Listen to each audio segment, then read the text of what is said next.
नमस्कार दोस्तों, स्वागत है आपका। दोस्तों, हम पढ़ रहे थे इकोलॉजी, और इकोलॉजी में मैंने पिछले लेक्चर में पढ़ाया कि पारिस्थितिकी तंत्र में कैसे कैसे चीज़ें होती हैं। पारिस्थितिकी तंत्र में पौधे होते हैं जिन्हें उत्पादक बोलते हैं। इन पौधों को जो शाकाहारी जीव खाते हैं उनको प्राथमिक उत्पादक बोलते हैं। शाकाहारी जीवों को मांसाहारी जीव खाते हैं, वो भोजन बन जाते हैं दूसरे वर्ग के जीवों का, उनको बोलते हैं द्वितीय उपभोक्ता। और जो मनुष्य होता है वो शाकाहारियों को खाता है, मांसाहारी लोग उसको खाता है, और उत्पादक को भी खाया जाता है, इसको बोलते हैं सर्वाहारी या तृतीय उपभोक्ता। मतलब एक वर्ग का जो जीव है, चाहे वो पादप है चाहे वो शाकाहारी है, दूसरे वर्ग के जीवों का भोजन बनता है, और इसको बोलते हैं, एक वर्ग के जीवों को बोलते हैं कि कौन सा पोषण स्तर है। तो क्वेश्चन जो आते हैं जहां से क्वेश्चन पूछे जाते हैं वो पढ़ते हैं वो टॉपिक।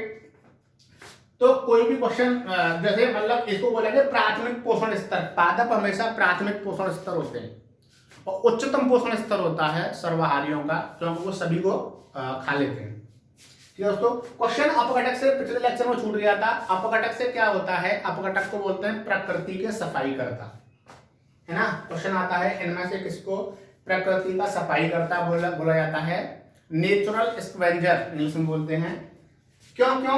अपघटक क्या होते हैं? जो बैक्टीरिया और जो कवक होते हैं वो क्या करते हैं? हमारी डेड बॉडी को फिर से भूमि में मिला देते हैं। अगर ये नहीं हो तो जो रिसाइकलिंग होती है ना इसकी, हमने पढ़ा था पिछले लेक्चर में जैव भू रसायन चक्र, जो केमिकल बायो जियो केमिकल साइकिल।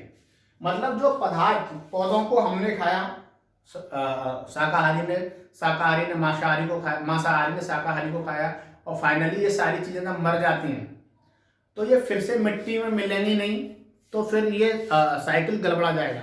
इसमें सारी चीजें जो सूक्ष्म जीव है बहुत जरूरी हैं। कवक और बैक्टीरिया ये नहीं हो तो प्रकृति की सफाई नहीं होगी, और ये रिसाइकलिंग का प्रोसेस जो है जो रुक जाएगा। इससे ये पारिस्थितिकी तंत्र होता है वो क्या होता है? अनस्टेबल हो जाता है ना। ये अस्थिर हो जाएगा, और ये पूरा प्रोसेस चलना चाहिए, तभी ये पारिस्थितिकी तंत्र समृद्ध माना जाएगा, प्रॉस्परस माना जाएगा। ठीक है दोस्तों, तो पारिस्थितिकी तंत्र के प्रकार पढ़ेंगे। दो तरह के होते हैं ये। एक तो होते हैं प्राकृतिक पारिस्थितिकी तंत्र, और एक होते हैं कृत्रिम, जो मानव निर्मित होते हैं, मनुष्य खुद बनाते हैं।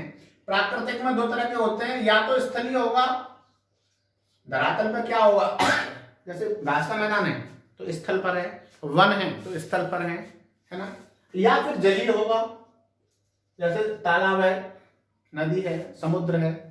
तो पारिस्थितिकी तंत्र क्या होते हैं? प्राकृतिक में दो तरह के, या तो स्थलीय होगा या जलीय होगा, है ना। मतलब जल में जैसे तालाब, ये झील, समुद्र।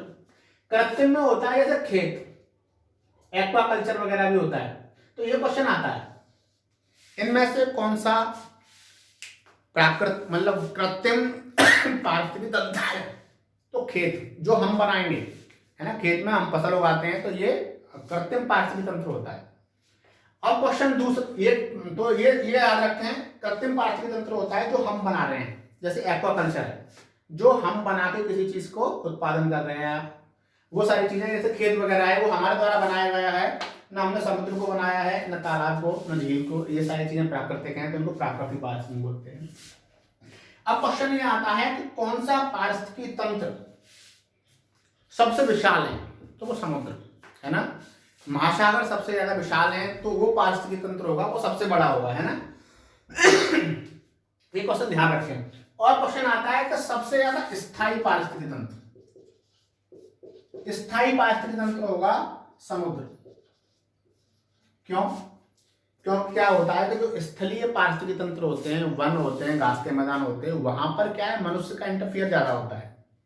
तो ये जो प्रोसेस है, ये जो चलता है पारिस्थितिकी तंत्र, जितने अच्छे से चलेगा ये उतना ज्यादा स्थायी होगा। तो ये प्रोसेस समुद्र में अच्छे से चलता है। तो समुद्र हमेशा याद रखना, कई बार क्वेश्चन आया है सबसे ज्यादा स्थायी पारिस्थितिकी तंत्र कौन सा है, तो वो समुद्र होता है। क्योंकि ये जो प्रोसेस है वो ब्रेक नहीं होता, ये चैन ब्रेक नहीं होती, तो स्थायी सबसे समुद्र। अब अगला क्वेश्चन आता है कि पारिस्थितिकी तंत्र में सबसे ज्यादा हानि कौन से किस प्रक्रिया द्वारा हानि हो रही है इस प्रोसेस में? तो जब पौधों को काटा जा रहा है, डिफॉरेस्टेशन जो हो रहा है, ध्यान रखना, पारिस्थितिकी तंत्र को प्रभावित करने वाला सबसे बड़ा कारक होता है डिफॉरेस्टेशन।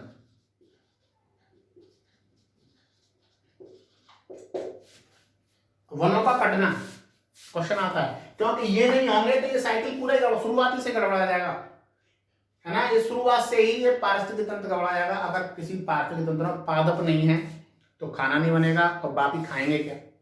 बाकी हम लोग खाना तो नहीं बना पाते, ना शाकाहारी जीव बना पाए, ना मांसाहारी, ना सर्वाहारी, ये खाना नहीं बना पाते। खाना हमारे लिए वही बनाते हैं, पादप। तो अगर पादपों को हम काटेंगे डिफॉरेस्टेशन करेंगे तो ये दिक्कत वाला है। ये फिर सब क्वेश्चन आते हैं। सबसे ज्यादा स्थायी पारिस्थितिकी तंत्र समुद्र, सबसे ज्यादा पारिस्थितिकी तंत्र को प्रभावित करने वाला कारक डिफॉरेस्टेशन, वनों का काटना, है ना। अगली चीज पढ़ते हैं,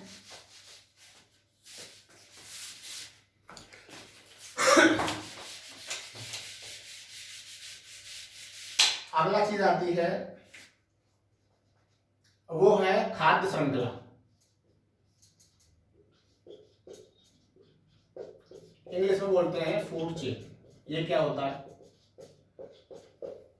किसी भी पारिस्थितिकी तंत्र में, ये पारिस्थितिकी तंत्र मान लें, किसी भी पारिस्थितिकी तंत्र में जब ऊर्जा तथा पदार्थों का एक वर्ग के जीवों से दूसरे वर्ग के जीवों में एक श्रृंखला में स्थानांतरण होता है ना। इसमें क्या कर रहे हैं? ऊर्जा और पदार्थों का यहां से यहां, यहां से यहां, यहां से यहां, फाइनली फिर वहीं। तो ये जो ऊर्जा या पदार्थों का जो एक जीव से दूसरी जगह ट्रांसफर हो रहा है, किस द्वारा?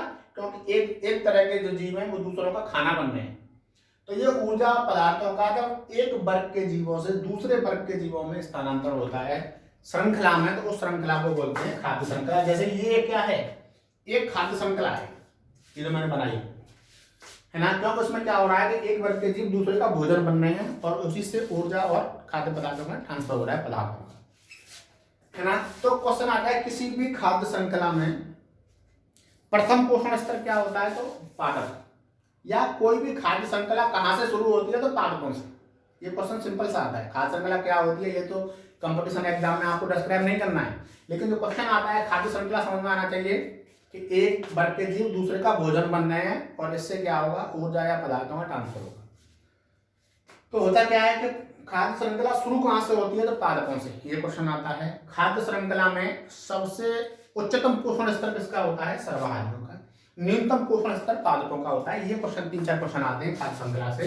और एक खाद्य श्रृंखला में जो पोषण स्तर हो सकते हैं वो 4 से 5 हो सकते हैं। 1, 2, 3, 4, किसी किसी में 5 भी होता है ना। अगला होता है खाद्य जाल। क्या होता है? Food web. जैसे ये खाद्य श्रृंखला है, इसमें हो सकता है कि ये सर्वाहारी मनुष्य जो है वो किसी और जीव को भी खा रहा हो, किसी और खाद्य श्रृंखला मान लो यहाँ पर है, ये उसमें भी इन्वॉल्व हो, तो ये खाद्य श्रृंखला एक खाद्य श्रृंखला ऐसे बन जाएगी। ऐसे और भी कोई जीव हो सकता है। तो खाद्य श्रृंखलाओं के जाल को बोलते हैं खाद्य जाल, है ना। समझ में आना चाहिए, बस इससे क्वेश्चन नहीं आएगा। खाद्य श्रृंखला से आता है। खाद्य श्रृंखला शुरुआत कहां से होती है? तो पौधों से, है ना। खाद्य जाल क्या होता है? कई खाद्य श्रृंखलाएं जब एक दूसरे से जुड़कर एक जाल सा बना लेती हैं तो उसे बोलते हैं खाद्य जाल, है ना। अगला समझते हैं, क्वेश्चन आते हैं। अगला है कि पारिस्थितिकी तंत्र की उत्पादकता। ये सारे क्वेश्चन आते हैं इसलिए हम समझ ले रहे हैं। प्रोडक्टिविटी क्या होती है किसी भी पारिस्थितिकी तंत्र की? प्रोडक्टिविटी होती है कि कितना पदार्थ बनने की दर, कितना ऐसा बायोमास है, कितना ऐसा मास है। जैसे एक टमाटर है, किसी पारिस्थितिकी तंत्र है, कोई खेत है, उसमें टमाटर के पौधे हैं, तो टमाटर आज इतना था, कल इतना हो गया। तो ये जो बढ़ने की दर है, आज छोटा था कल बड़ा हो गया इतना, तो ये बढ़ने की दर है, उसे बोलते हैं उत्पादकता। और क्वेश्चन ये आता है कि किसकी उत्पादकता सर्वाधिक होती है, किसकी न्यूनतम होती है। कभी कभी जब एग्जाम थोड़ा बड़ा होता है तो क्रम पूछ लेता है कि किस क्रम में होंगे ये। तो ध्यान रखें, उत्पादकता क्या होता है? वर्षावन की सबसे अधिक होती है, चाहे वो उष्णकटिबंधीय वन हो या शीतोष्ण कटिबंधीय वन हो। ध्यान रखें, ऑप्शन में 4 चीजें दे रखी हैं, तो वर्षा वन अगर ऑप्शन में है, उष्ण कटिबंधीय वन है या शीतोष्ण कटिबंधीय वन है जो भूमध्य रेखा के इर्द गिर्द होते हैं, वहां पर सर्वाधिक वर्षा होती है, मतलब वहां पर क्या होता है, जो पौधों के बढ़ने की दर है, पादपों के बढ़ने की जो दर है वो सर्वाधिक होती है, इसलिए वहां उत्पादकता सर्वाधिक होगी। दूसरा होता है गहन कृषि, ऑर्डर में आप ऐसे लगाएंगे गहन कृषि। तीसरा होता है आपका ये घास का मैदान, क्रम आएगा। अगर चौथे में आएंगी आपकी, या तो आप जैसे ऐसी जमीन जो बर्फ से घिरी हुई है, या बंजर भूमि है, मरुस्थल है, या महासागर।